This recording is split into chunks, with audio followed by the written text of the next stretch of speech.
This is Your Other Brothers Podcast.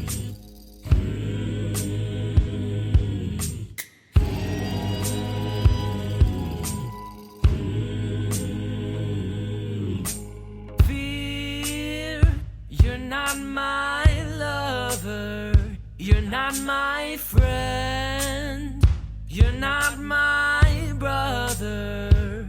Oh, and no, there's no room here. There's a vacancy in my heart, but it ain't for fear. Welcome, friends, to Your Other Brothers Podcast, navigating faith, homosexuality, and masculinity together. From the Jewel of the Blue Ridge, that's Asheville, North Carolina, not Madison County, North Carolina. My name is Tom, and it's so good to have you here. Join me today. This is so exciting. I don't know if this has ever happened, honestly. I'm trying to think back if we've ever had not just one, but two brand new YOBcasters. They're not new to the Yob Podcast Network. You might remember them if you go back into the Yob Network archives. If you want to listen to their convo casts, there's some convo casts attached to their names. But they're making their YOBcast debut today. It is a pastoral double dose. So let's first go to the mighty mitten of Michigan. It is our other brother, Ben. What is up, Ben? Hey Tom, how you doing? Good to be here. So good. So good to have you from the mighty mitten. I was trying to think, what could I call Michigan? And Michigan is, for those that don't know, maybe for our international audience, it is indeed shaped like a mitten. And you guys, when you identify yourselves, you hold out your hand and you can point to where you live in Michigan. That is so cool. I've always thought that's so cool about Michigan. It's literally the handprint of God. I changed my description. From the handprint of God, it is Pastor Ben. Ben, it's so good to have you here. I'm so excited that you're here. But that excitement is only matched by our other pastor from the frozen tundra of Alberta, Canada. It is our other brother, Will Cooper. What's up, Will? Hey, I'm excited for this. Very nice to have each of you. It's fun that you guys are both here because, as I said at the top, if people want to get to know you guys on a one-on-one basis, you've done some convo casts with me. We did poetry readings with Will and Ben. We had a great conversation as well recently. But today it's fun to have both of you guys here because you guys have been a part of Yob for a really long time, really great members of this community. And when I'm trying to figure out a schedule, trying to figure out topics for us to talk about, it was really cool that in talking with you guys, there's a fun angle that we can take from a pastoral perspective as we're talking about objections to a side B life, common objections that folks in our community either have heard or, spoiler alert, one day you will hear these in some context from somebody, either directly or indirectly. So we're going to try to hit as many of them as we can. We put this out to our Yobbers. We got a nice little collection, a nice little basket of objections. And I just want to pitch them to each of you guys, just to give a little rundown. Like maybe we'll talk about you shouldn't call yourself gay, or maybe we'll talk about you should not ever have gay friends, or maybe we'll talk about you should never watch Queer Eye. Maybe we'll talk about all of those and more. We'll see where the conversation takes us today. So stay tuned. I know Will's got some thoughts on the Queer Eye points for sure. I cannot wait to talk about Anthony for 10 minutes straight. Anthony being the human, not the bicycle, because astute listeners may realize that you have a bicycle. Although I can't remember, did you share that on the podcast, or is that just a common lore in Yob now that we just know that you have a bicycle named Anthony? I think it's common lore. I don't know if it was in the podcast or not. Where is Anthony right now? I normally have him right next to me. Well, we'll try to track down Anthony and try to reference Anthony as much as possible in this episode. We have a lot to get to, so I don't want to waste too much more time, but I did want to put this out there. I wanted to ask you guys, because I think I might have talked to one of you. It might have been Ben's podcast. I forget. But I think I might have referenced with one of you guys the fact that you guys talk to each other, and that maybe, or I think it was Ben, maybe it was you, that you were talking about you have a group text with like a group of local pastors or pastors you went to seminary with or something. And so my like big curious question as an outsider who gets to be on the inside today was, what do you guys talk about when you talk to other pastors? Like what's the scuttlebutt? Like what do you guys, there's got to be a level of bonding there that no one can understand other than you guys. Yeah, I think it's like if you're doing any job, people that are also doing it can understand it a little bit better. And depending on what your training and background is, a lot of seminaries will tell you, yeah, you can have community within your church, but your main support structure needs to be outside of the local church. And so for us, it's sharing what's going on in our marriages, what's going on in our congregations, ways we can be praying for one another. Sometimes it's some of the pastoral problems we're facing. Phrase comes out, don't sweat the petty things and don't pet the sweaty things. It's a safe space to be able to laugh about what's going on in ministry and just go, can you believe this? And don't pet the sweaty things. So, Will, are you petting the sweaty things or is that good advice? I sure hope not. Yeah, that's fun. Well, it's fun to like hear, because like you mentioned people with the same jobs having a level of camaraderie. It's like it gets more and more niche. So it's like people who are also attracted to the same sex, but then you also have pastors who are attracted to the same sex. And then maybe even more niche, like pastors who are married, maybe in what they would call mixed orientation marriages So it's like it can get more and more, like you understand more and more where someone's coming from the deeper you go down that rabbit hole. So it's cool that you guys have connected with one another and have developed friendships in this community and beyond, undoubtedly, with other pastors as well. We love our pastors in this community. We have a good number. We have a good number of people in organized ministry and teachers and people serving people in all kinds of capacities. So I'm sure during a year of COVID, it's been quite the ordeal. How are things on the other side in the frozen tundra? How are just like gatherings going, church in particular, but just how is life, to give that international perspective that we have on this show? Yeah, it's in Alberta here, things are opening up today, which is really good. Wow, congrats. Lockdown for a bit and we couldn't have a church in person, and today they are opening that up a little bit, so like we can have 15% of our building capacity in on Sundays. So that's exciting. So things are heading in a positive direction. People finally have started getting their vaccines, so that's exciting too. Yeah. Do you get to pick the 15% that you want in the crowd? Yeah, we picked the ones that need it the most. I was like, you pick the ones that need it the most, or the ones that are just the most supportive, who give you like the best warm eye contact or whatever you require as a speaker. Yeah, I can't judge off of their smiles when I speak now because they still have to wear that mask. But right. It's they can smile with their eyes. That's true. Well, you guys, this is fun because it's your first podcast, first YOBcast. I call this the Big Boys Show, for lack of a better term. Welcome to the Big Boys Show. After doing the test run of the ConvoCast, I figured why not just run you guys through the fire. Let's give you guys a voicemail to listen to, and then get your feedback again, because you are men of God. You are pastors. You have all the wisdom in the world, all the empathy, everything that we desire. So I figured this would be the perfect opportunity. I've been sitting on this voicemail for a couple months now, trying to figure out the right timing, the right placement of it. And the Lord spoke, you guys, in a clear, distinct way. This is the time. This is the episode. And I'm really grateful because we have such a diverse listenership across the spectrum, across faith traditions, across different ideologies, and certainly geographical boundaries and all kinds of situations. So I really appreciate this call from Joel. Joel from Idaho. I think this is our first Idaho appearance since a certain Dr. Preston Sprinkle appeared on our show.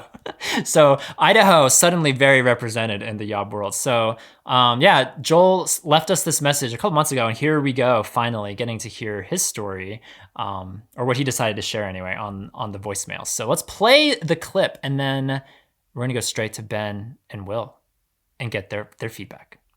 Hey guys, my name's Joe. I'm a cowboy from Idaho, and just calling in regards to your podcast on Side B, and really, really touched me. I also identify Side B, but here's my dilemma. I have a partner who is Side A, and I think the more I've grown in my relationship with God, I've reframed our relationship.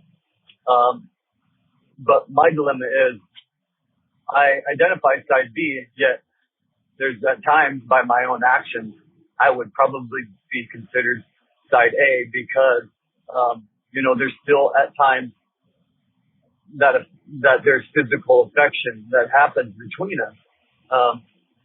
And not so far as full on sex anymore. That's not something I'm comfortable with, but where do I fall in this? Am I just fooling myself? Just a question I had. So thanks.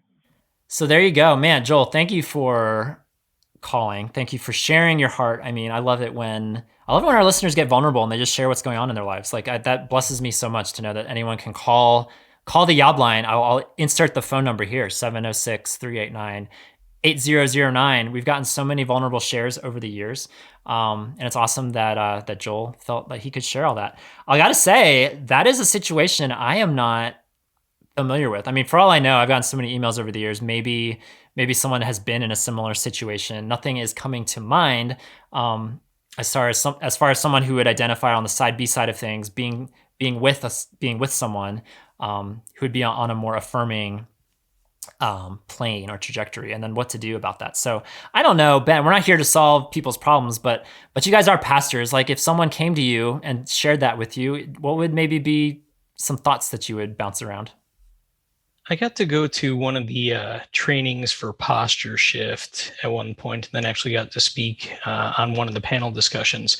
And one of the examples used was of a gay couple with children that ended up coming into a conservative church. And over time, they felt more and more comfortable there. Ended up, whether you want to say committing or recommitting their lives to Christ. And there was a theological shift, focus more towards a biblical sexual ethic. And at that point, what does this couple do? They already have a child together. Do they split up what has been for the longest time this family unit? Or do they continue to walk together and make a shift in how they approach their sexuality? Now, I'd want a few more pieces for this particular story, just like, how long have you been together? Is, Side B where you've been for a while? Is this, a shift that you're making? But in terms of being able to stay in that relationship and, ask the question, what does love look like now? Can your partner support the stance that you're taking?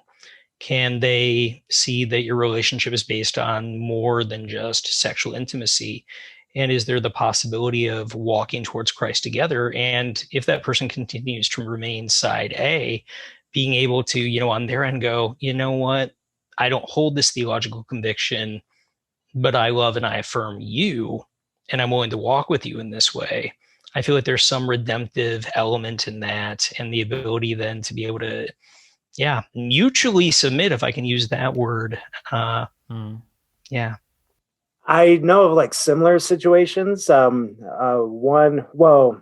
situation that I'm really thinking of, both are Side B now, but it's an older lady who dated this other lady for quite a while. And then she went to seminary, switched to Side B, and her girlfriend, like they broke up, but they kind of got back together as a celibate partnership. And it's so the question that people always have is like, oh, what about purity? Like, are you guys breaking those rules? And I think in many ways, we also have to trust what people say when it comes to their experiences and desires. Like if people say like, no, we're actually doing good, we're not breaking any rules, we're trying to remain biblical, we need to not assume and trust them when they say that.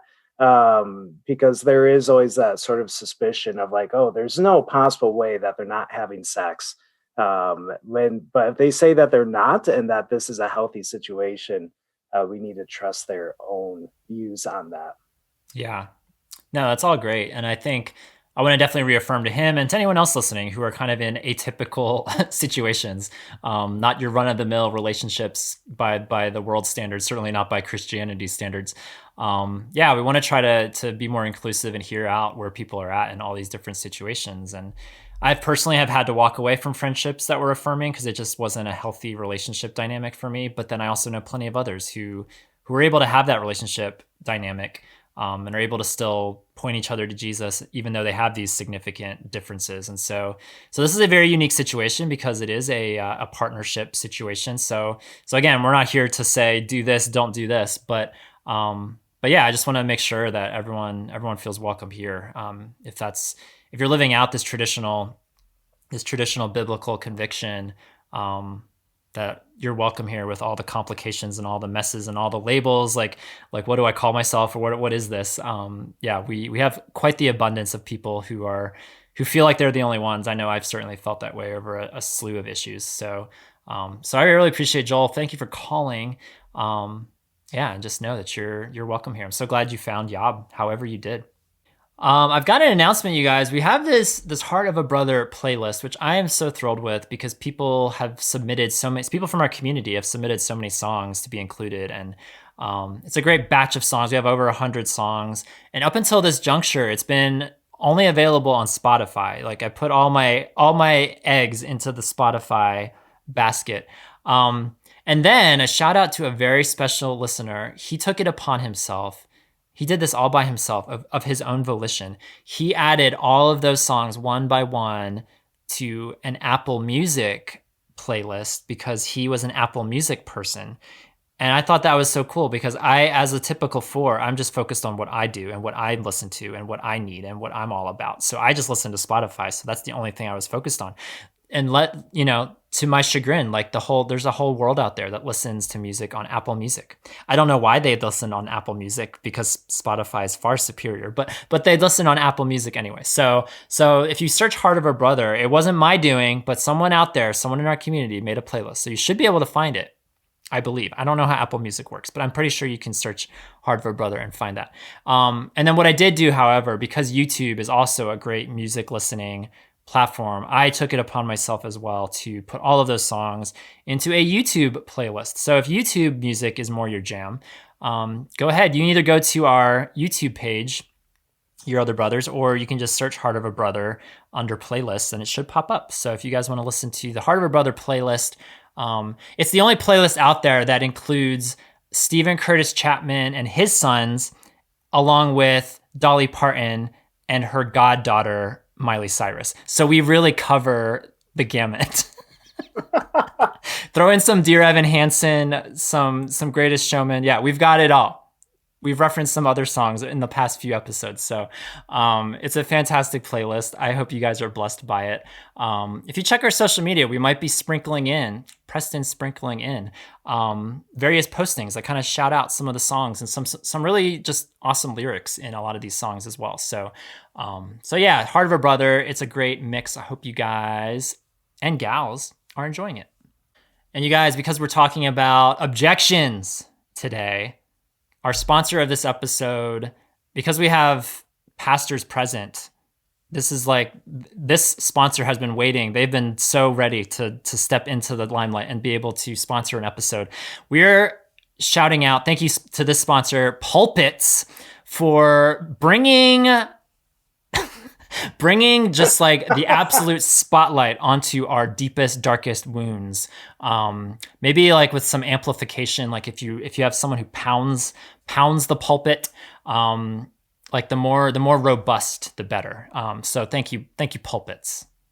I've been waiting for like weeks now to know what the sponsor was going to be, and the sponsor did not disappoint. I'm glad. Yeah, they were ready. They knew who was on the show. They knew what we were talking about, and they've been ready for this episode for quite some time now. So, though I don't use a pulpit when I preach, so hopefully the sponsor is okay with that. I use a music stand. Oh, what do you use, Ben? I have a really, really big, wide wooden pulpit that I can just hide behind if I need to. Very nice. Hide behind / shame some folks from a place of authority. There you go. It's big enough that I'm able to actually like hide stuff underneath and inside it and pull it out for sermon illustrations. So yeah, show and tell. Very nice. Well, I'm excited for this episode on objections. Even though it's like a heavy topic, I feel like you guys have a jovial enough of a personality that I think this will be a very fun episode. Yeah, there's so many, and we're going to try to hit as many of these objections as we can. For any time we have left over, maybe some of these will spill over into the Yaba log, or maybe if we don't get to enough, maybe we will do a follow-up episode someday. We'll see. But I think there's some big ones to hit for sure. And I think kind of the biggest one, and it's kind of, part of me is like rolling my eyes or groaning at this because I feel like we've talked about this so much, but it goes back to the label discussion, because the label discussion is one that will never die. It's like a weed, an eternal weed in the yard. But it's the label discussion, like you should not call yourself gay. I feel like that is probably among the most common, if not the most common, objection that people in our community might hear. Whether it's from a pastor, whether it's from an elder, whether it's from a youth group leader, whether it's from parents. I feel like it's a lot of, maybe more so geared from the older generation, the boomers, the good old boomers in our midst, possibly, where maybe legitimately the word gay meant something different to them 40 years ago than it does today. So maybe there's just some language barriers there, cultural, generational barriers there. But I want to, get y'all's feedback first, because I figured that would be the best place to start, was figuring out what to say, how to handle that objection for members in our community if they're told not to identify as gay, or substitute your other labels, queer, or a lot of guys in our community might identify as bi, what have you, whatever that label is on the LGBTQ plus spectrum. How do you guys just respond to that pastorally, empathetically? So tied up in that, I've heard comments along the lines of people don't identify as liars. They don't identify as adulterers. Why are you identifying by your sin? And so I think underlying that, statement, if somebody says, I'm a gay man or I'm a queer man, that there's automatically the assumption there that sin is being committed. And I think in addressing that, part of it's got to be to tell people there's a difference between action and attraction, but also even in the action, you're defining being gay as just one small facet of being. There's a reason why there's a quote unquote gay culture. There's a quote that I have here that I think is pretty relevant. It's from Grant Hartley, and he's a pretty big name in the PsyB world at present. And he said, I am a gay man who agrees with historic church teaching regarding same-sex sex.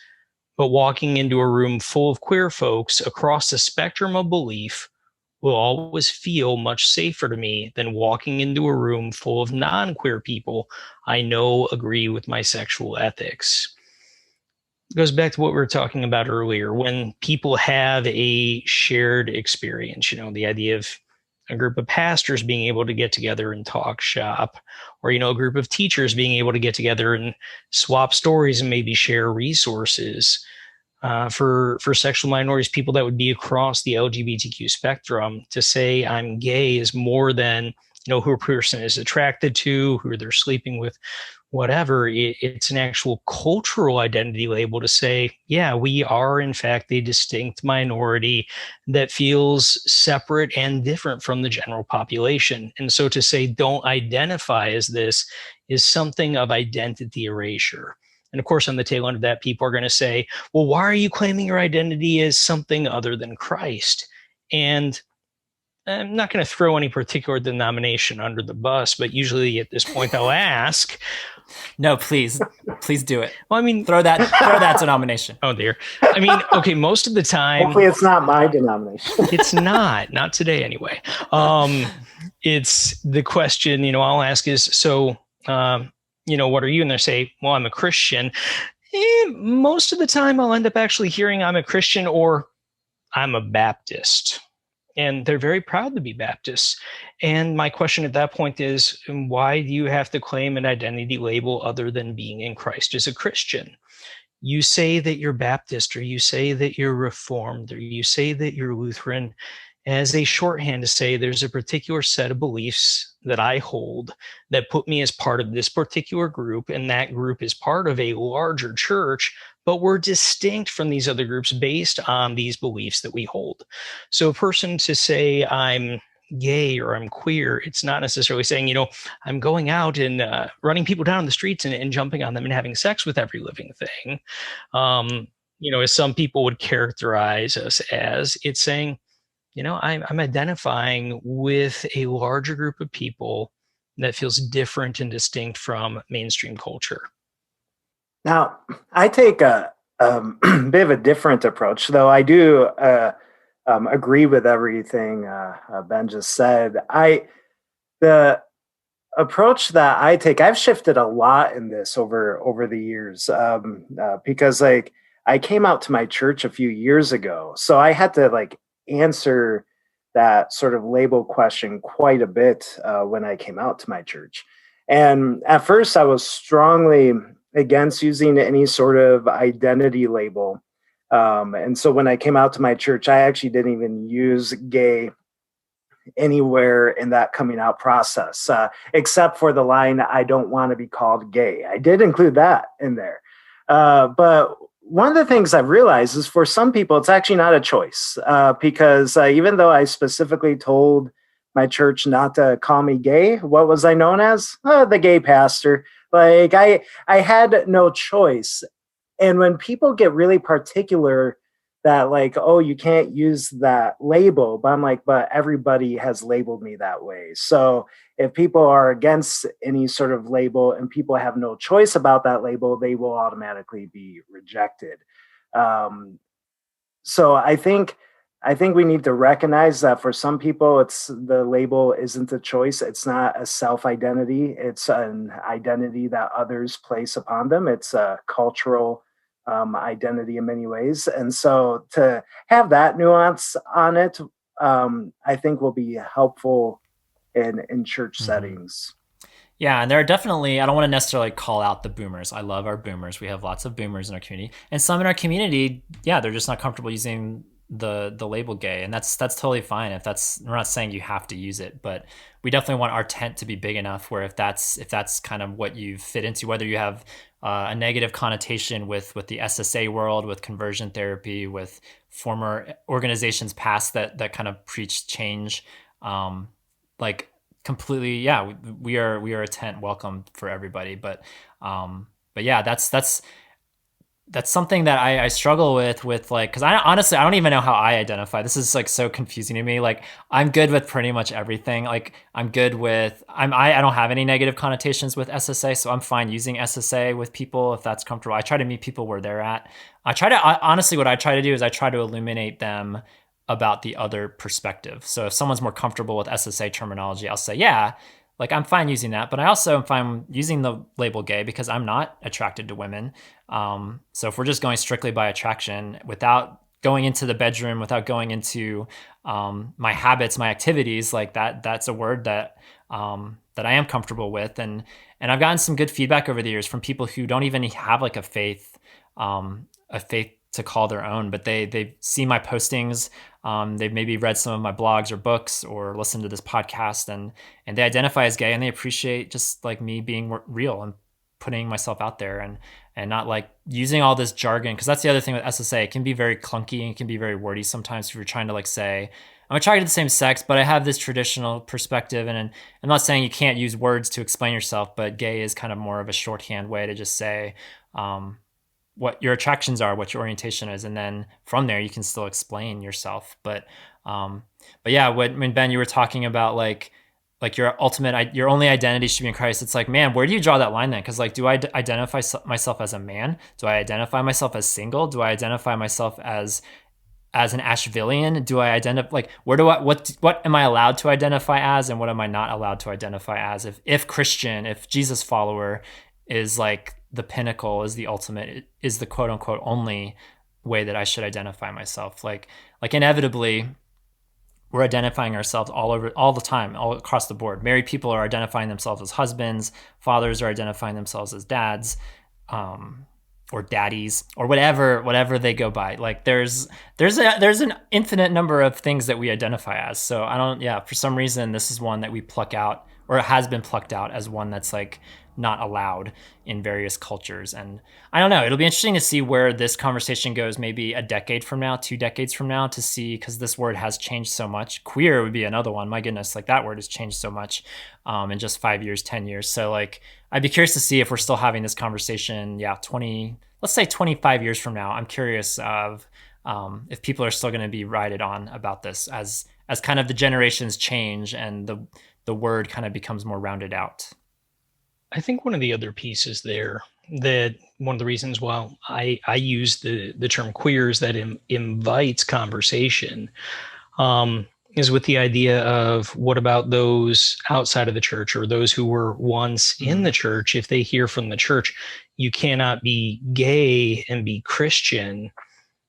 For those especially that have gone through like conversion therapy or something like that, to hear, well, I already tried to change that. So if I can't be gay and be Christian, then I guess I can never know God. To say that just because a person comes to Christ doesn't mean that the attraction changes or that it goes away. So to disallow, I think in some instances, use of certain terminology, it keeps certain people on the outside of redemption, at least in terms of practicality and evangelism and things like that. Mm-hmm.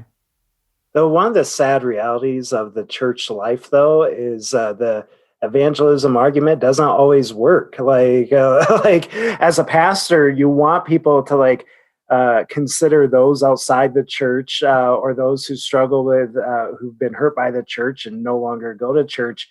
And so much in our conversations, we have to encourage people to look outside the church, because when we keep that inward focus, that argument of using the language that the people outside the church would feel more comfortable you using, that doesn't work if they're not an outward focused church. And so many churches are so inward focused. It's hard to shift that. So that's part of what's going on here too, I think. I don't know if y'all's churches are like this, but I love churches who have signs out front that say everybody welcome, or come as you are, or whatever, some kind of oh, that sounds really good. And then in my head, I'm always wondering, because this actually happened. I was driving through the middle of nowhere several weeks ago out here in the Blue Ridge, just going for a drive. Saw this little church that couldn't probably have more than 50 people going to that church. And they had that sign out front. And I was wondering I wonder how true that is. If I just rolled in and looked as gay as humanly possible and just announced it at the door, would I indeed? Maybe I would be. I don't know. Maybe I'm just judging that church, and maybe I would be welcomed in. But I just wonder. I wonder how true that is. However, people identify what they carry into a church like that. Though for me, if you even take my sexuality out of it, I always stick out in churches just simply because of my hair and beard. I kind of have a lion. You have a look. Yeah.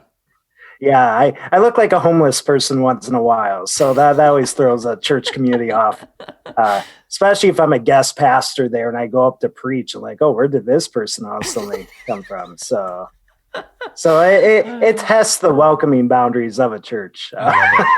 Test those boundaries. We got to break them down, break down the boundaries. And just to tie a bow on this before we move to our next objection.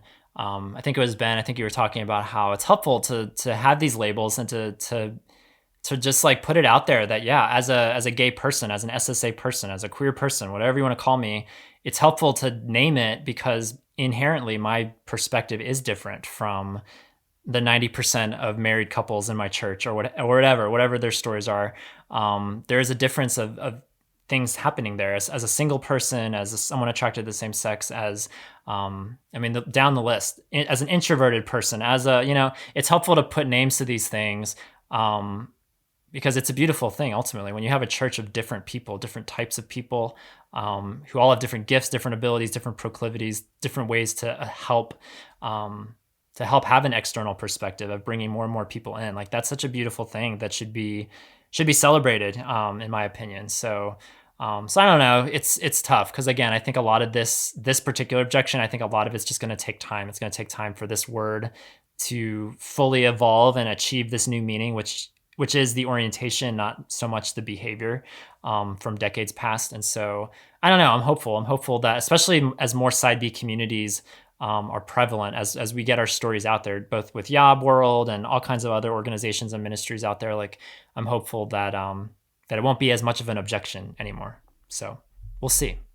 Kind of riding off of that objection, kind of another one that people hear about is you should not associate, you should not befriend, you should not get close to other gay people because you will be led astray. You will be tempted. You will either slip up with them sexually, or you will maybe just change your belief structure altogether. So what do you guys have met with me here today digitally, so I'm assuming you do not hold to that objection as members of this community, but what would you say to that objection? Well, I would often say my gay pastor friend down the street in the Affirming Church has helped me with so many sermons. So I hope you've benefited. Wow. I just always shake my head at that objection for a couple of reasons. One, it assumes that if you interact with somebody who disagrees with you, that they are going to change your beliefs. But most of the time, your beliefs actually get stronger because your convictions are being sharpened. And so don't just assume that because you're hanging out with an affirming person, that you will become affirming. That's bad logic, I think. It's just, yeah. So I think that's one possible response to that. Plus, we can be great friends and build deep friendships with people from totally different life experiences and views from us. So to make that assumption as well, that it's automatically an unhealthy friendship because it's another gay person, that's ridiculous. Well, I've heard people use the analogy. I think it might have been referenced in a blog or two here and there, or in some kind of discussion, Discord, Facebook group discussion in our community. But it's like people have used the analogy, like if you're an alcoholic, you shouldn't necessarily be friends with other alcoholics because then you guys are just going to get drunk together. But then how do you explain AA meetings like that? I don't understand. I was just going to say that. Like, I have many good friends who are alcoholics, and they depend on those AA meetings just to even make it through. So even that analogy is not a good analogy. Yeah, I got to say, I used to work at a boarding school for teen boys in drug and alcohol recovery, and I would get to piggyback and go with them to some of their AA and some NA meetings as well. And I got to say, like, some of the most just beautiful gatherings of people, of just like people just being so brazenly honest and real about it. And like me as a mentor, like bringing in our teenage boys, like, 5 to 10 boys. And you can just see like their faces lighting up, that they're so glad that they're here, that there's like another generation present, that they can hopefully impart some wisdom and camaraderie in this journey. So I have nothing but respect, and love for recovery communities, AA, NA, and otherwise. So that argument's always fallen super flat for me. For me, it's the idea of moving away from isolation. Sin is what we do when our hearts are dissatisfied with God. And the way it's supposed to work is with Christ and within the body of Christ, we're supposed to be able to have our needs met legitimately. There's supposed to be an outlet there for us to be able to connect with other people, to love and be loved, to be cared for and to be affirmed. And the idea there of connecting with other people who understand the temptations that we face, or that understand life from the same viewpoint as us, there's something incredibly encouraging and affirming about that. I think part of it is when we look at, I'll use the word the proof in a person's life, where you take somebody who's had a life of solitude and loneliness and not had the ability to talk about these things, and you put them in community where suddenly these conversations are able to happen. People are able to come alongside them and say, you know what, I've been right where you are. Let me tell you what worked for me. You start to see people grow in their walk with God, grow in their community, take some of this back into their churches even, and talk about what God's doing in their lives. And then you see, the non-SSA people, they're suddenly like, wow, gee, if I were actually vulnerable and talked to what was going on in my head and my heart, maybe my faith would look like theirs. So rather than it being something that's like a constant source of temptation, it ends up being a catapult to stronger and better faith. That's such a great point because, like, yeah, I've not to say that there haven't been vulnerable straight people that I've met along the way, because there certainly have been, but by and large, the communities, churches, ministries, camps that I've been a part of, like, I've seen way more just vulnerability, open-handedness, open-heartedness amongst fellow gay and SSA folks than I have the greater church. And I think both what a shame and then also what a blessing that that hopefully we can impart some level of authenticity, general just vulnerability to the greater church. Like, I think that's a beautiful thing. I think one of the objections, I mean, again, going back to the idea of temptation and whether or not we're going to be tempted.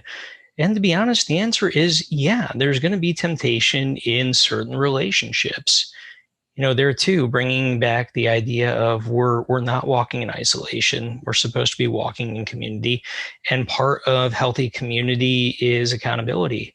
When I hang out with other SSA friends, knowing that I'm actually going to be giving an account to my accountability people. And some of those are straight people. Some of those are pastors, knowing that, my actions are going to need to be accounted for. So does that completely take away the possibility of temptation? No. If the idea, though, is that we're never going to come into a situation where we have the possibility of sin, then I'm pretty sure we wouldn't ever leave the house or do anything. We shouldn't make light of our sexuality, but we shouldn't also make it an ultimate thing and say that it's the defining factor of whether or not we can or cannot have relationships. To go along with that, one of the things that people are often concerned about is perception. Like, so how is the church going to perceive this friendship or relationship? Tom, I don't know if you remember back in the day when we did that epic road trip. Yes, you have to share whatever you're going to share, but I definitely want to have a follow-up combo cast with you about that. But yes, share whatever you want to share now. Go ahead. But at the end of that road trip, you stayed in my house for probably like 3 or 4 days. I'm trying to remember. And that was not long after I came out. So like my biggest concern was like, well, I know nothing's going to happen. That's like nowhere a concern on my mind. But what are other people in my church going to think about it if they know that I have like a friend visiting who's also gay? Like, so that was the perception there was something that I had to wrestle with for a little bit. Or a few months after that, I had a roommate move in, a straight guy. And that was that was an interesting time because people did give some pushback on that one. I'm like, come on, I'm not even attracted to him. And plus he had a really cool dog. So to me, that was like the selling point. But anyway, that's one of the things that SSA, gay, side B Christians have to deal with all the time, is constantly worried about the perceptions of what other straight Christians are thinking about them, even though what they're doing is totally not wrong at all. And I hate the burden that puts on people. Yeah. And I've had, like, following up on both of those shares, I've heard from some people over the years, like it's happened where people either joined Yob as a Yobber or they just like commented or sent me emails or something. And I've had multiple people tell me over the years that they feel like they can't join the community because it opens up the door to too much temptation. And I want to be sensitive to that. I don't want to like say, oh, you're being silly, like grow up, come on, join the community. We're a great group of guys. But on the other hand, like I do want to be sensitive to that too, that people are drawing their lines in different places. And I know for me, the benefits outweigh the risk. Cause yes, I'm glad we've just been open up about that yes, personally, I've experienced temptation amongst fellow SSA gay guys in our community. And I've had to realize though that, the benefits of friendship, of healthy intimacy and of shared vulnerability have far outweighed whatever temptations have happened along the way. Cause like you said, Ben, like the alternative is an eternal COVID. Like, let's just lock ourselves in the castle until the end of time, cut off all internet access. Like, let's just truly sackcloth. Let's just do the whole thing and be cut off from humanity, because humans in general are just too tempting, whatever your situation is. So that's the alternative. And that's like, it's not healthy. It's like, it's not healthy to be lonely, to be cut off, to be in a place where you can't have that support. So maybe for some people, legitimately having that support among straight brothers and sisters, maybe that is a healthier alternative. But I also encourage anyone listening to not totally discount having a good friendship, having a good sense of support amongst a person, multiple people, whether it's in our community or elsewhere, in your local church, in your city, because it can be a beautiful thing when you have that shared experience. Going back to the AA analogy again, I've just seen it's a beautiful gathering of people who have a common struggle, a common perspective, and how to encourage one another through that. Like it's a beautiful thing that I wish more people leaned into, despite whatever the increase maybe of temptation could be. I think the topic of temptation is a really important topic, though, because straight people, I've noticed, often confuse lust and attraction, making it the same thing. So like, just by the fact that we are attracted to other guys, they see that as a source of temptation, which causes confusion for straight people too, because I think sometimes they think that attraction or lust will diminish once they get married, and that's definitely not going to happen. Like, it's important to realize that lust is a very selfish thing. So one of the best ways to combat lust is to deeply care for other people. So like for me, if I'm attracted to somebody, I've noticed that most of the time, if I become close friends with them, my attraction to them really diminishes, or I should say my lust really diminishes, right? Because I no longer have that self-centered focus, but I'm focused on their needs, not my own needs. So by telling gay people like, oh, you need to be safe from temptation, so you can't be around other gay people or other people you're attracted to, I'm like, no, the best way to fight possible lust is to become close friends with them. Not all the time. There could be situations where it'll make it worse, but for many people, it's that deep relationship that will change that around. I think one of the things as well that's kind of under this conversation is it's a verse that people love to quote, and they love to quote it from the King James Version because it's the only version that still says this: abstain from all appearance of evil. And I shouldn't say it's the only version that still says it, but when you look at the other modern translations, abstain from every form of evil. Abstain from every kind of evil. It's not about what it looks like, it's about the substance of the thing.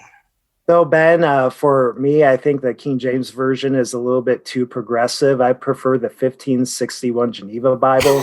So it's just throwing that out there. I'm getting flashbacks to my Christian school where we had KJV only culture. It took a while to escape that, but yeah. So to close that objection, I would just say, I love that you're talking about attraction, because I'm just going to say it, you guys. I'm attracted to so many people in our community. We have a very attractive community. I'm just going to say that. But coming to I'm not close friends with everybody in our community. It's impossible to be close friends with 150 people. But coming to Zoom rooms, getting to hear people's hearts, I don't have to necessarily be close to them to suddenly feel like I can still be attracted to someone, or feel like someone is attractive to me based on my taste or my preferences or whatever.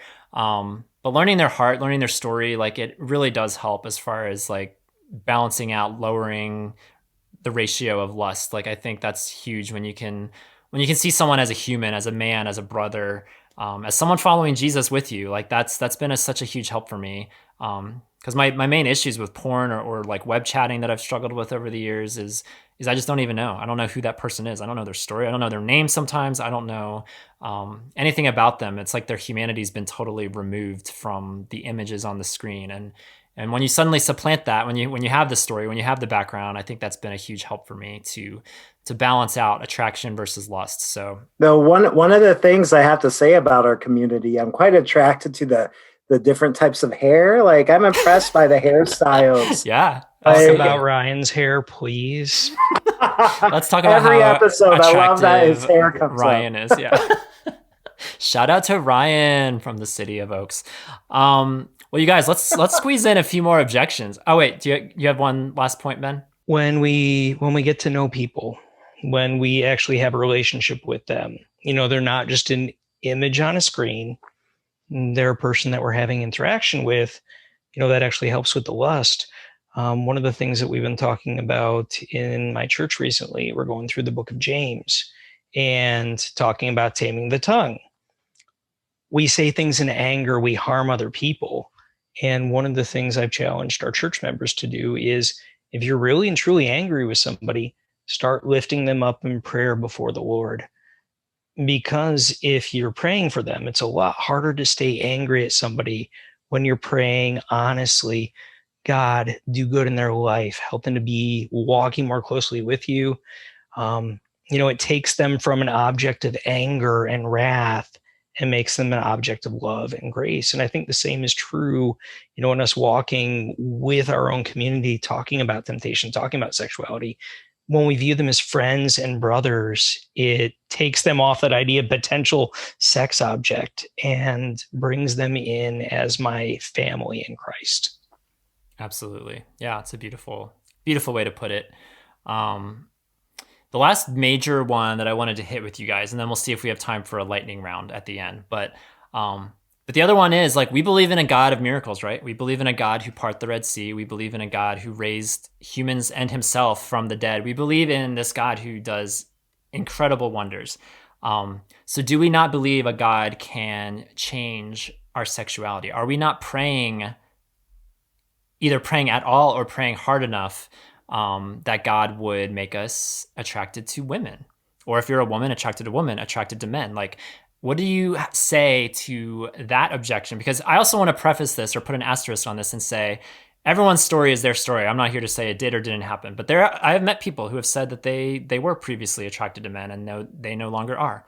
And it's a very small minority. It's not like that's not the prevalent story by any means, but yeah, I don't know. Like, I don't want to offend people who maybe that is their story if they're listening. But again, by and large, that's not the experience I've heard. It's not the experience I've felt for myself. But how do you handle that objection that you should pray more, or just pray period, about God changing your sexuality? My snarky response is that they should be praying more for God to change their sexuality so they have a little bit more self-control. Like, come on. Like, though I do admit a lot of this does come from like personal hurt and trauma that I've experienced through like conversion therapy. And that, so I have very little patience when I hear those questions, but I try to gather that patience though, because I'm like, most of the time people are coming from a good heart. And it does take a lot of work for me not to react in a harsh way when people bring that comment. But I usually try, if I'm in the right mood, to gently bring up, like, there are a lot of people who have not experienced that change and who prayed a lot. And when you make statements like that, you could be putting somebody's faith into question, if they're even Christian or not. And so we have to be very careful with that language. But I do agree with you, Tom, that like some people did have experienced that change, but it's a very small minority comparatively. So that's normally my response. Right. I think on my end, at present, I'm at a place where I would say I praise God for my sexuality. It's the single greatest factor in my life that's made me, continually have to run towards him. It's brought me amazing friends, both, straight and sexual minority. Being able to talk with other people about that has not just brought community and freedom in my life. It's been an asset in the communities that I'm in for other people to experience a deeper walk with God as they also find spaces of vulnerability and see Jesus step in and speak into their lives. So from that aspect, I don't pray that God would change my sexuality. I want to continue to surrender it and have it be something that he uses for his glory. But on the more comical side of it, because I do get asked that question every once in a while, are you still praying that God would change you? And my response to people when they ask that is, are you asking me whether or not I'm praying to God and asking him to take away my attraction to men and instead make me attracted to women other than my wife? Why would you do that? It's strange when you lay it out that way, because it's like, yeah, I could be attracted to these 20 million people, or I could be attracted to these 20 million people. It's like, which one do you pick? Like, I don't know. Like, as it's for you as a married guy, like that's an interesting perspective too, to have a little contrast between our two pastors on the show today.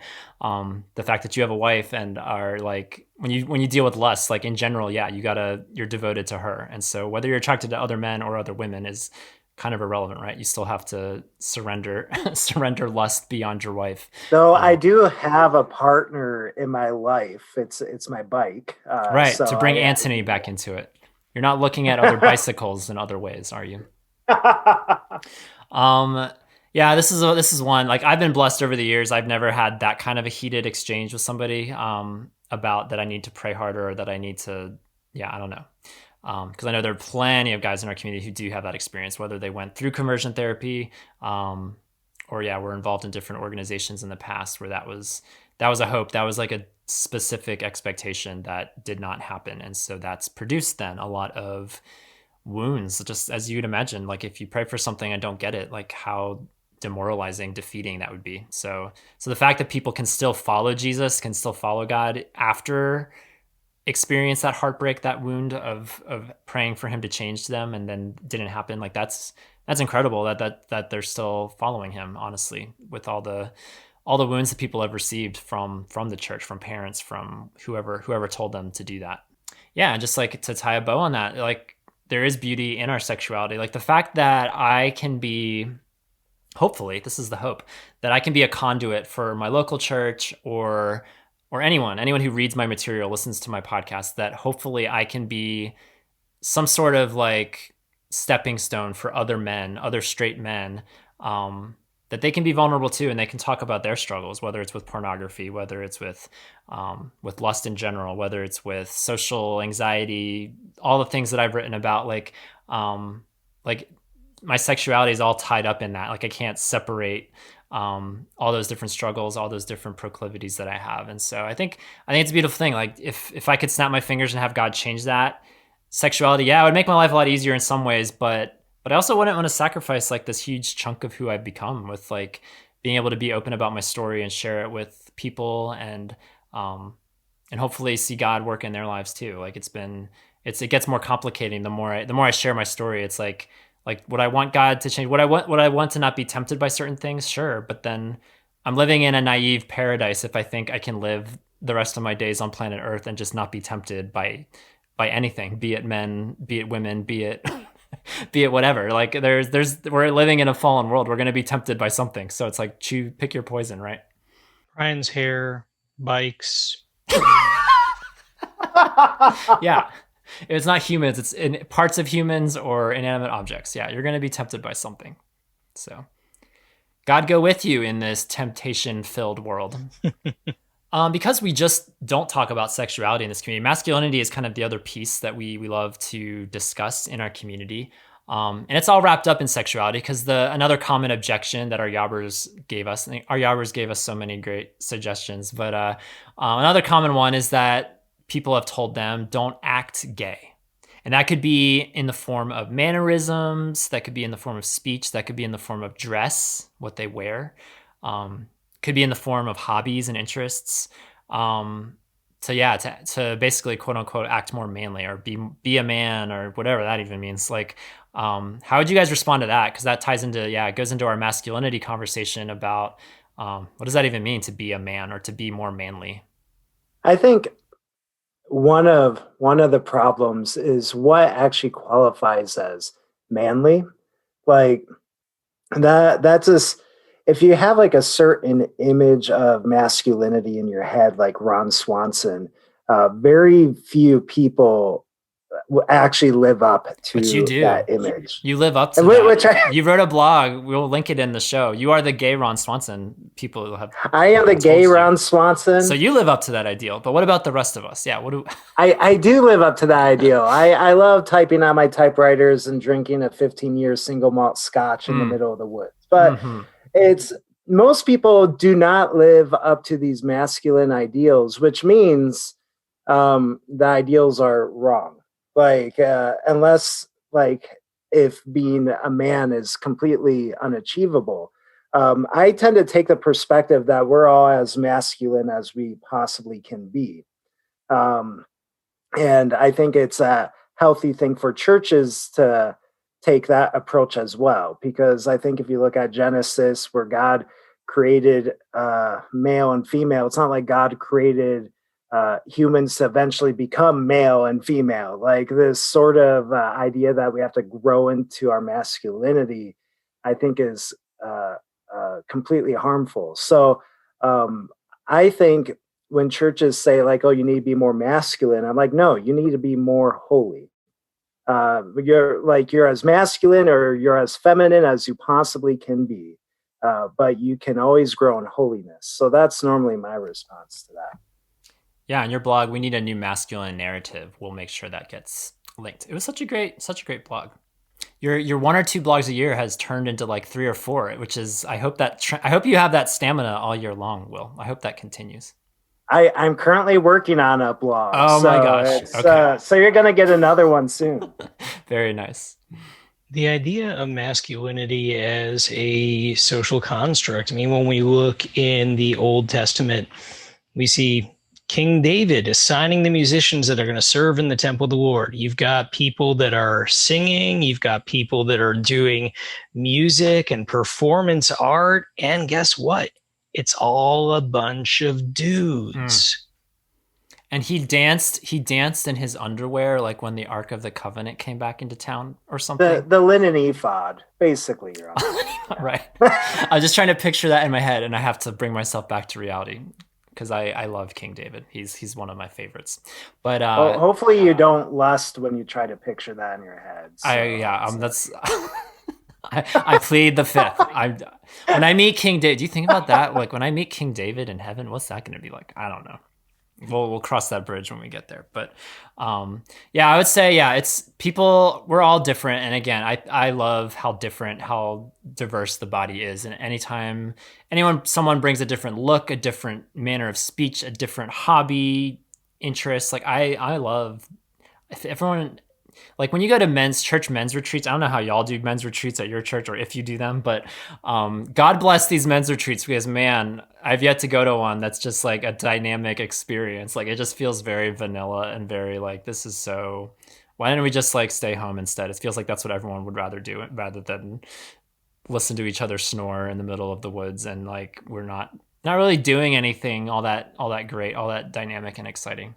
Though the funny thing is, even though I'm the gay Ron Swanson, I can't stand men's retreats, like because they're very like, they have no variety. It's like let's shoot a gun or eat some steak, and I'm like, where's the crafts table? Yeah, I don't know. For me, it's are we going to play board games? Are we going to sit around? Are we going to play board games? Are we going to, play video games? Are we going to watch movies? Or go hiking? I do enjoy the outdoors, but in a couple of weekends, I'm getting together with a group of 4 straight guys, one other side B friend. We're going to go to a cabin in the woods. We're going to shoot some guns. We're going to go kayaking. Do I think that makes me more manly? No, but I'm with people that I enjoy being with, and we're enjoying life together. It's awesome. Yeah, like I'm not opposed to those things, but it's nice to have diversity. It's nice to have like, okay, now what other, like how can we like meet another man in his hobbies and his interests and his proclivities? Like that's where I hope that we've had a couple of Yob retreats. It's my hope that, they haven't been perfect, but it's my hope that they would meet as many different types of men in our community, because there are going to be some things people are more excited about and more into than others, and hopefully we'll get to do another one here soon as COVID lightens up. I would love a men's retreat where they had played musicals like this. Ooh, like a talent show or something. Yeah, encourage that at your church's men's retreats. Like let's have a musical. Yeah, improvised musical. That would be a fun segment. And then why don't we close with this one, you guys? I think we've done good today, but we have lots of guys in our community who are married or dating women. So we definitely want to see all of those. We even have one on the show today, so that's great. People over the years have heard the objection that because they're attracted to men, why don't you just start dating women and see what happens? If you've never tried it, what's holding you back? Or maybe they have tried it and nothing's happened. And maybe the other objection, the subsequent objection might be, well, maybe you just haven't found the right one. You got to keep trying. There's lots of fish in the sea. You got to keep searching for the right female. Yeah. Cause we have a single pastor and a married pastor. So I would be curious to hear how you handle that objection as far as, because marriage is a beautiful thing. We have lots of amazing men in mixed orientation marriages, if that's the language they would use. And that's a beautiful thing. But singleness, celibacy, that is also a beautiful thing that we want to make more known, I guess, in this community. So how do you handle that, the dating question, both for people who are single and people who are married? I almost feel like whenever I write, as a married guy, that I almost have to give some sort of disclaimer there that this is descriptive, not prescriptive. To tell people, don't go into this unless you're absolutely sure that this is what God wants you to have, because I have a number of friends that their stories were mixed orientation marriages, and for whatever reason, those marriages fell apart.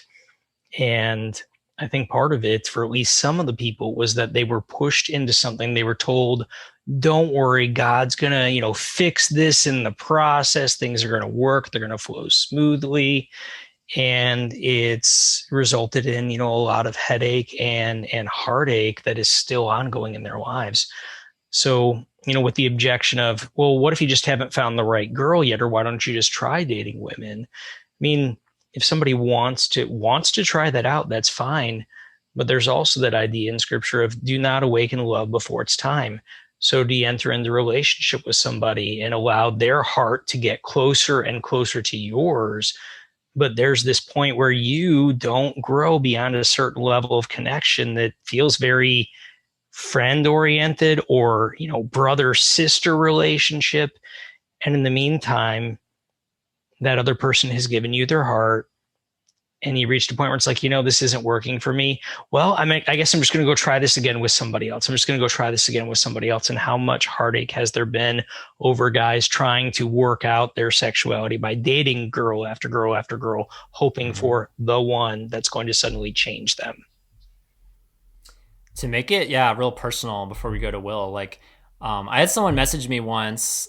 It must have been in response to something I wrote, or it might have been a podcast. I don't know. But someone wrote me once and said something to the effect of, you're never, because to harp on that point of not awakening love before it's time.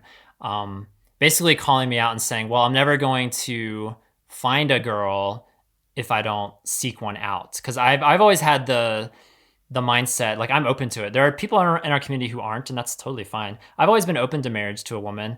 But I've never dated. It's never been something that feels so immediately on the horizon. And I'm just kind of trusting God. If he wants me to be single the rest of my life, okay, we'll roll with that. But if he wants me to get married, I've met plenty of people in my life who are incredible husbands and fathers, and there's some of my heroes in life. And so I also want to be open to that story if that's something God has for me.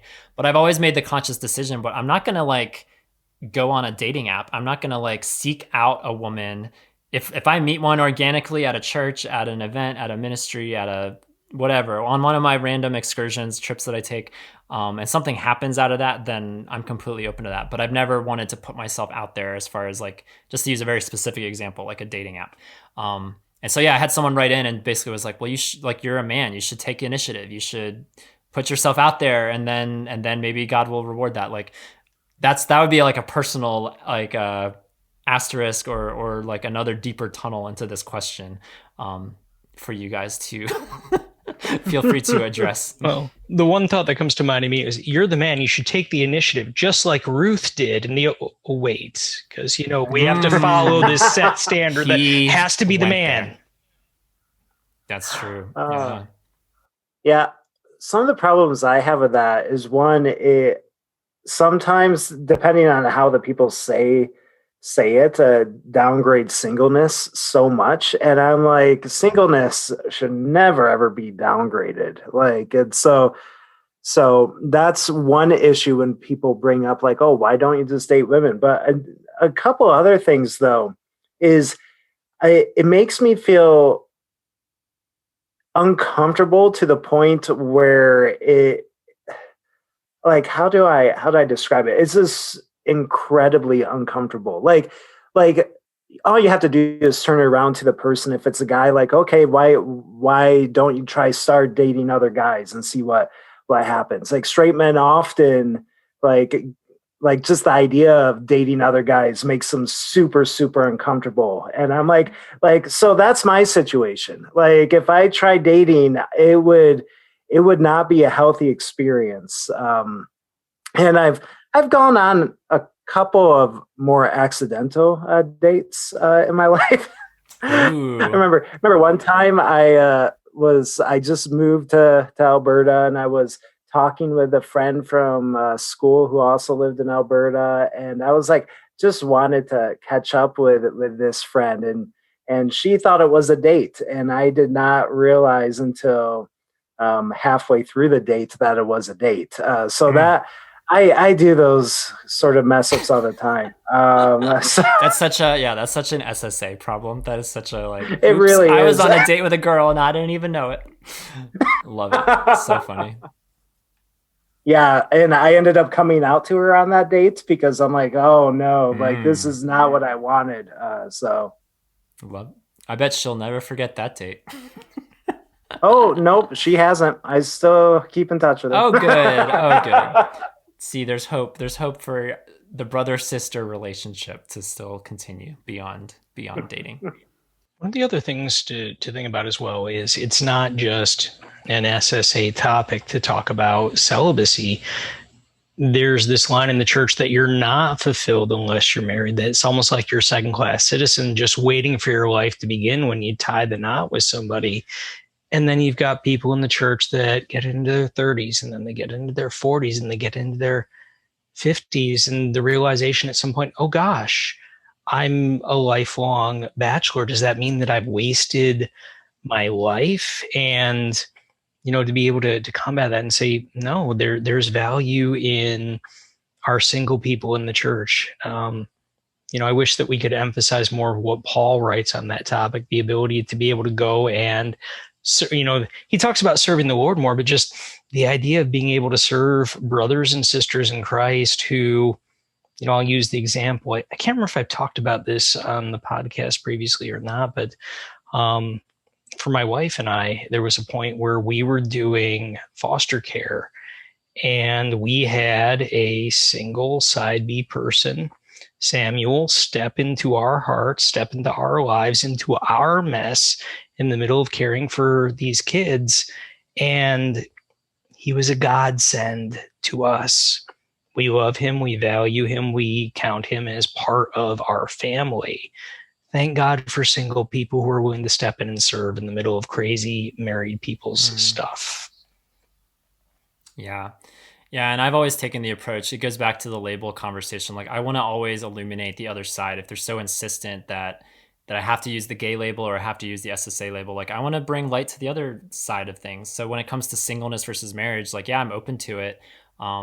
People have told me that I shouldn't be, that I would only be setting myself up to break some poor girl's heart if I ever took that road. And I want to fight back and say no, but like, what if you don't know the story? You don't know the context. What if she's an amazing person? What if like this is clearly going to be, they're not like, there are some people in our community that they didn't tell their wives until years down the road, or there are even guys in our community who haven't told their wives yet about their sexuality. So like, as Thomas Mark Zuniga, like my story is well out there. So whoever I date, if I ever date a girl, if I ever get married to one, my story will clearly be common knowledge from like day one. So then who are you to say that I'm going to be breaking her heart if God isn't doing something in this relationship? But then on the flip side of that, like I also want to not give that too much like weight as well. Like what if God does want me to be single, and what if he wants to bless that, and whether that's through Yob or through all these travels and trips that I get to take with a little more flexibility, a little more freedom than if I were married. Like what if what other adventures and what other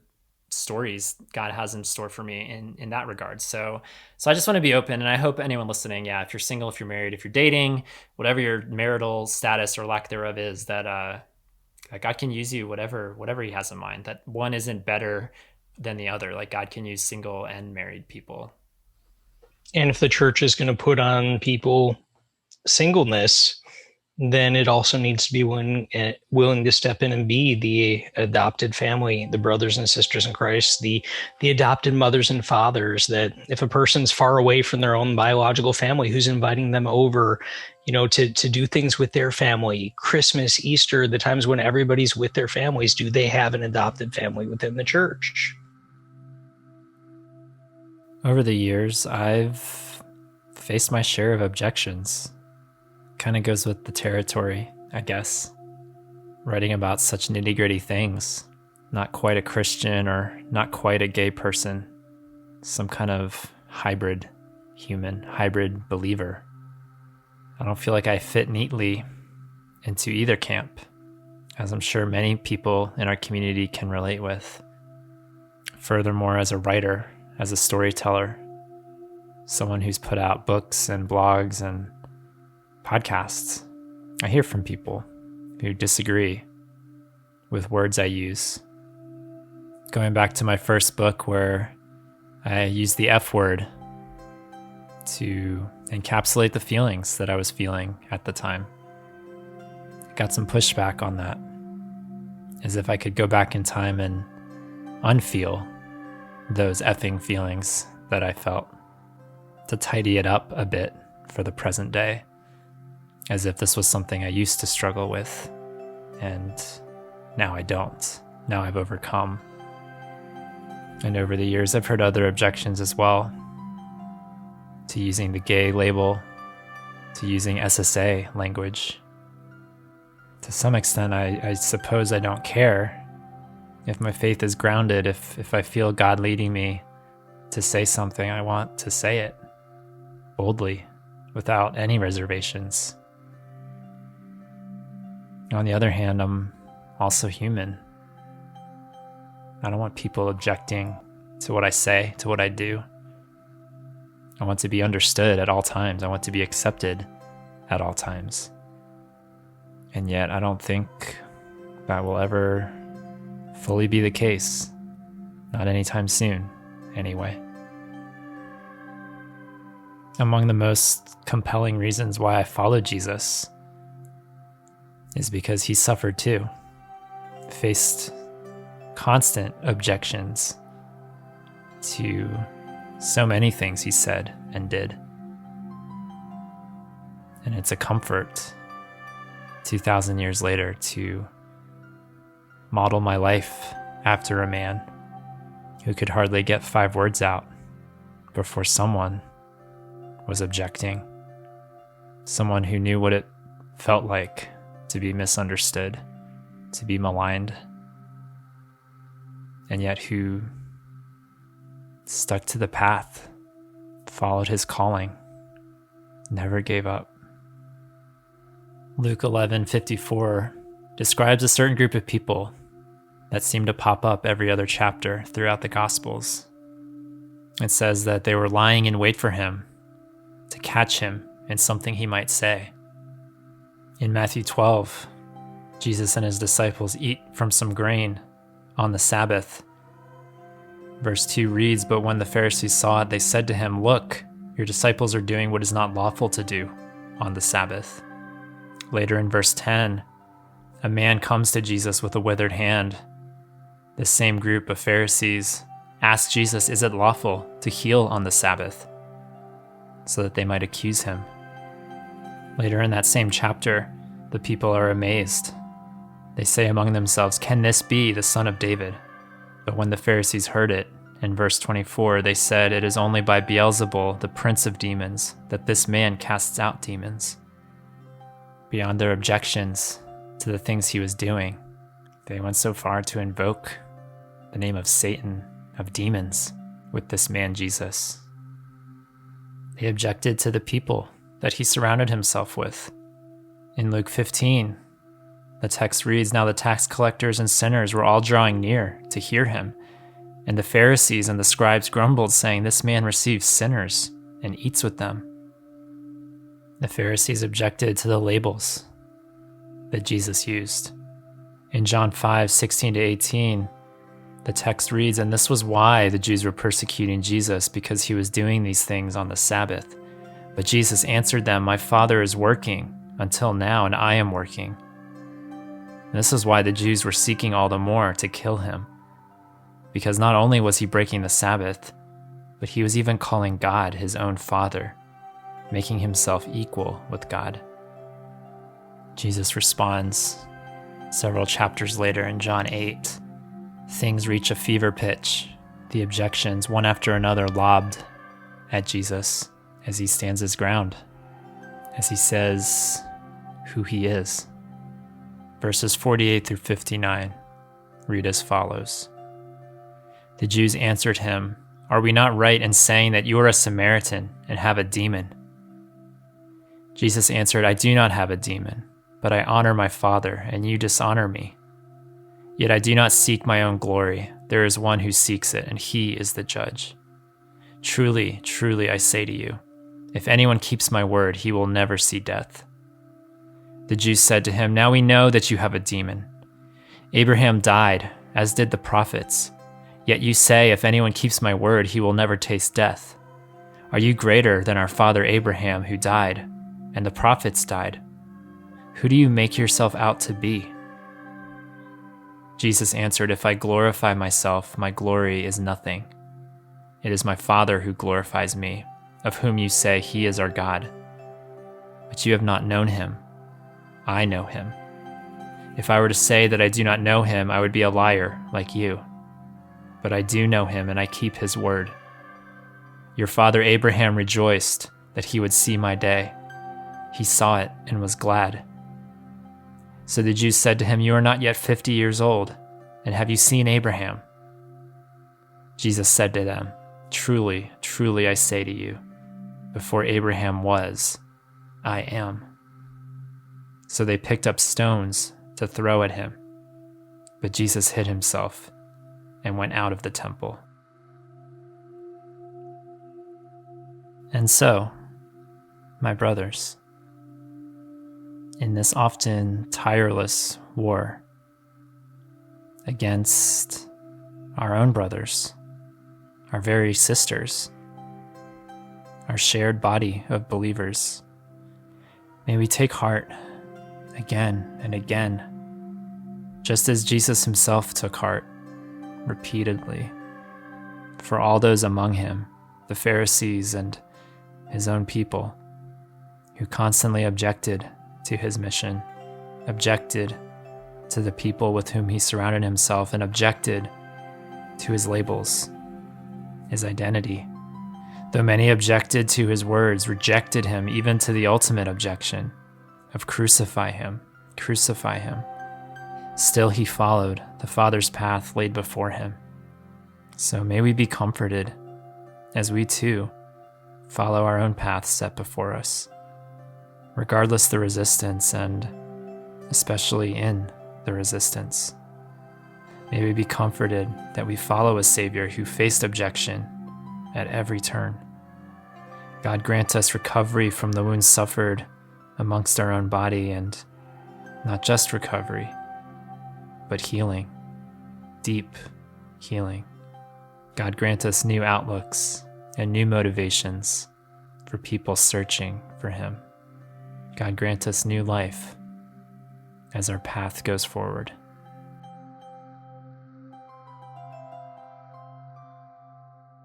I think we've covered every objection. That's ever been made against SSA gay people. So We did it. We covered it all, you guys. It only took 2 pastors and 90 minutes, but we did it. So thank you guys. I know, I'm sure we say that facetiously. I'm sure there's plenty of objections we didn't get to. Maybe we'll cover more in a future episode. But for now, I'd love to hear what y'all have to say. Either these 5 or 6 objections that we covered today, or if there's others that we didn't get to. Feel free to comment on our website. You can go to the podcast episode page at yourotherbrothers.com/podcast.